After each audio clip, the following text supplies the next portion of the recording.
What's up, y'all? Welcome to my channel. My name is Jaslyn. I go by Jazz, or you can call me Jaslyn, whichever you want to call me.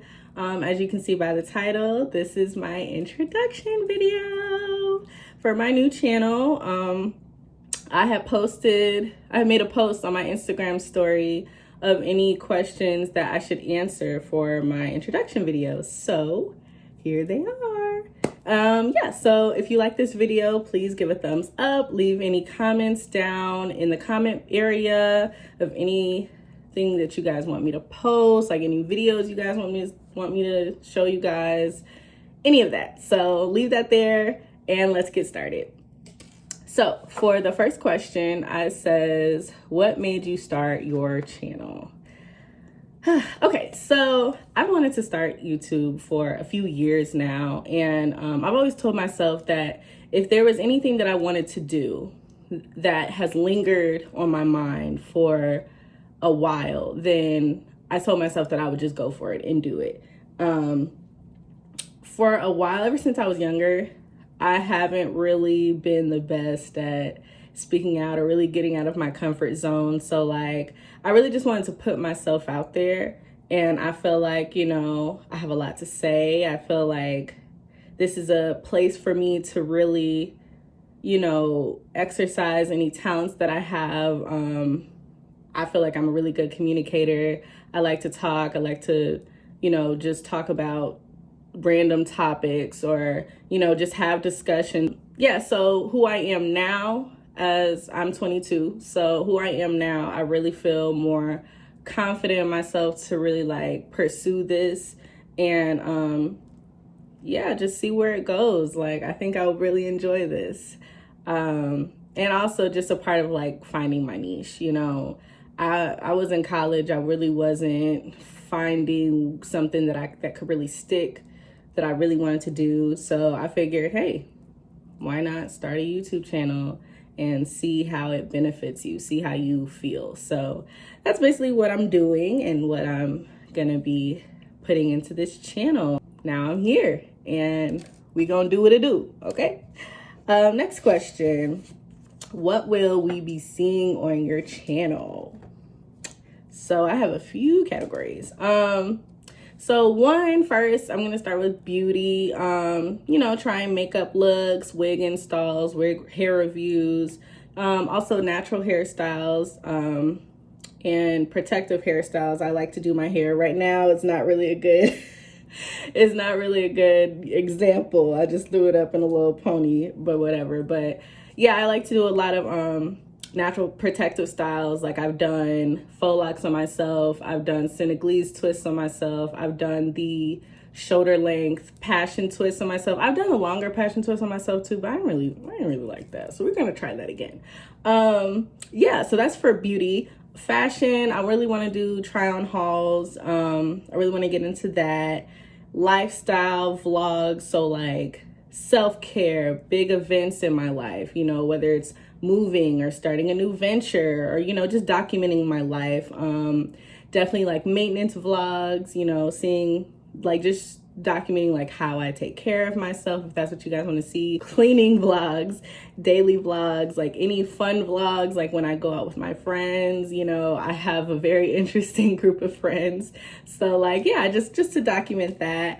And wellness. So wellness is kind of something that I'm still working on, that category of my channel, because I really want to dive deep into like mental health talks and like,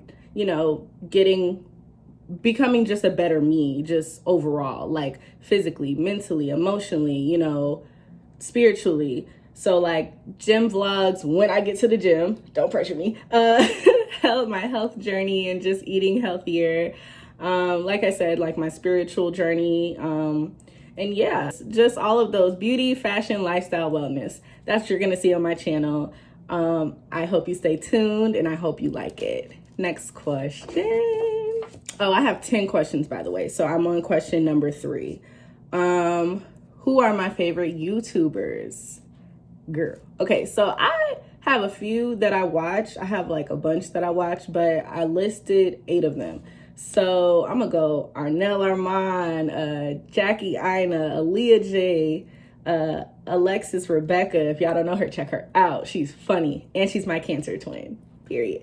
Aaliyah's Face, De'Ara Taylor. I know y'all know De'Ara. You gotta know De'Ara. Tierra Walker and Tati Coakley.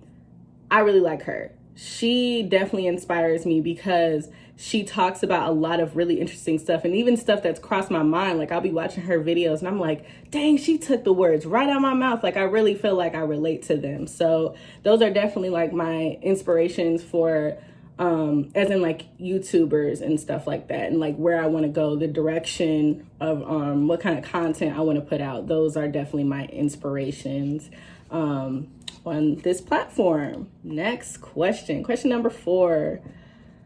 Are you interested in collaborating with other YouTubers in the future? Yes, I am.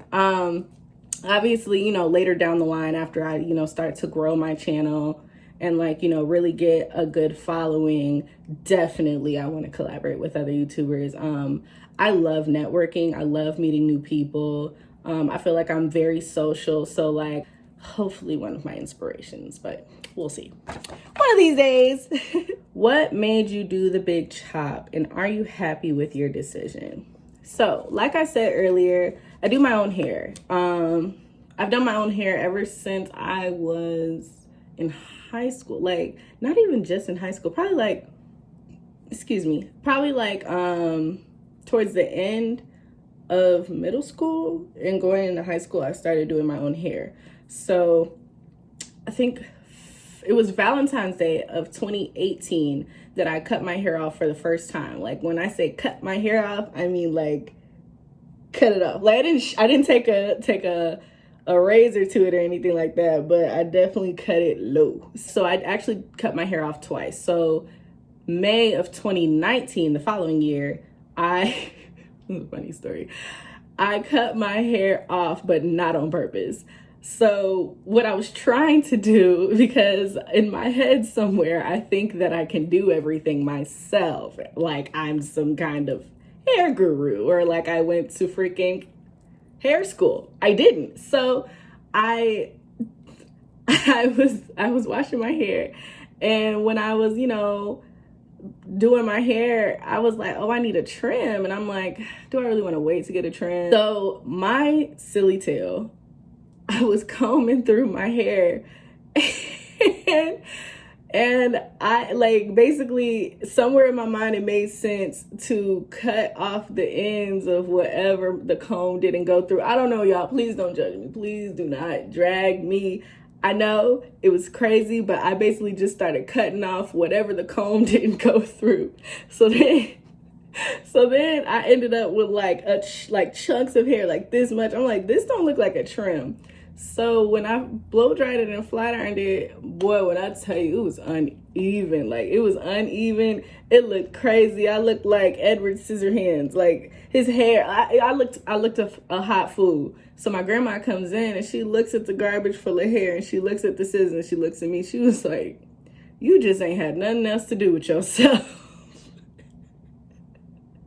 So ever since then, I never put scissors to my head ever again. So this is now close to 3 years of hair growth ever since I cut it for the second time, and I will not be cutting it again, probably not until I'm like 25, and I'm gonna go to a professional at that point. So, but the answer to the question is yes, I am happy with my decision, because in the end, I got more comfortable like experimenting with my hair, you know, putting color on it safely. Just really like learning my hair pattern. Do I have any brothers and sisters? That's the 7th question. So I do have step siblings. My mom was married from 2010 to like 2020, 2021, something like that. So yeah, I do still consider them my siblings though. Like I still grew up with them. So I have one older stepbrother, I have a younger stepbrother, and then another younger step sister. And then I have 2 blood sisters. My mom actually had more kids after me. I grew up the only child. So I was the only child until I was 13. And then my mom had my middle sister. She is 8 now, going on 9. And then 2 years later, when I was 15, my mom had my last sister, and she is now 7. No, she's 6 going on 7. I'm sorry. She turns 7 this month, actually. What would you tell your 13-year-old self? Ooh, deep. So what would I tell when I was 13, I was a freshman in high school. I was going into my freshman year of high school. So what I would tell my 13-year-old self is, girl, stay focused in school, because Lord knows I was not like I should have. I was not focused. Definitely would tell my 13-year-old self to work on your confidence, because there were so many things that I missed out on, and so many things that I look back and I'm like, dang, I wish I should have. Like, and that's something that I told myself I never want to do in life. And that's why I'm doing YouTube now, because I said, I don't want to look back, like I'm looking back at high school, like, oh, I should have did this. If only I had more confidence to do this or that or whatever. So, I missed out on joining the cheerleading team, or like, getting on the dance team. Like, I did run track. Like, I didn't just do nothing, but like, just not the stuff that I really wanted to do and that I was already doing when I was in middle school. The biggest one of them all is lose your fear of accomplishment / attention, because I was the kid who really didn't want a lot of attention on her. I was kind of like not really out there. I was pretty low key. What do you want out of life, and what are your life goals? So my life goals, I want to be happy. I want to be successful. I want financial stability. I want multiple careers. So if you don't know, or if you don't know me, you wouldn't know that, but I'm actually in real estate school right now. I should be finishing my real estate license by the end of the month. And yeah, so that's one of the careers that I want for myself. But one thing that I've learned as I've gotten older is I don't want to just have one career for the rest of my life. Like, I feel like that's a baby boomer thing. I feel like, that's kind of what they had to do. But now, like in this day and age, you don't have to do that. There's multiple forms of income. You can have passive income. You can have multiple businesses. You can do all of that. So I want to be a luxury realtor. So I definitely want to enter the luxury real estate division by the time I'm like 25, 26. I want to be an entrepreneur, own multiple businesses.